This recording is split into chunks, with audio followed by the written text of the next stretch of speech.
శ్రీమాత్రే నమః. రేపు దుర్గాష్టమి సందర్భంగా కొన్ని మనం చెయ్యకూడని పనులేంటో చూద్దాం.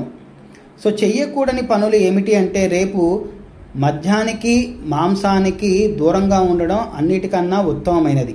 ఎప్పుడూ కూడా రేపు నిరంతరం కూడా ఓం దుమ్ దుర్గాయే నమః అనే మంత్రాన్ని మీకు వీలైనన్ని సార్లు జపిస్తూ ఉండండి.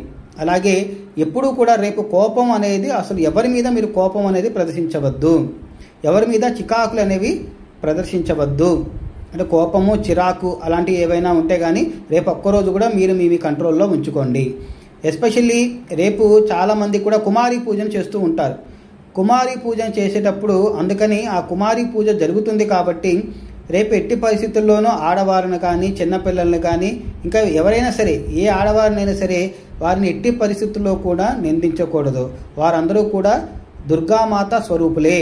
కాబట్టి ఈ నియమాలన్నీ మీరు చాలా జాగ్రత్తగా పాటించండి. ఎస్పెషల్లీ మందు తాగకూడదు, మద్యం సేవించకూడదు, ధూమపానం చేయకూడదు, మాంసాహారం తినకూడదు, అలాగే అబద్ధాలు అసలు ఆడకూడదు.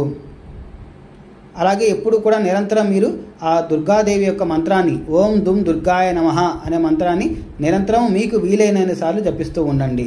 లేదా మీకు కుదిరితే దుర్గా సప్తశ్లోకిని 9 సార్లు తగ్గకుండా పారాయణం చేయండి. శ్రీమాత్రే నమః.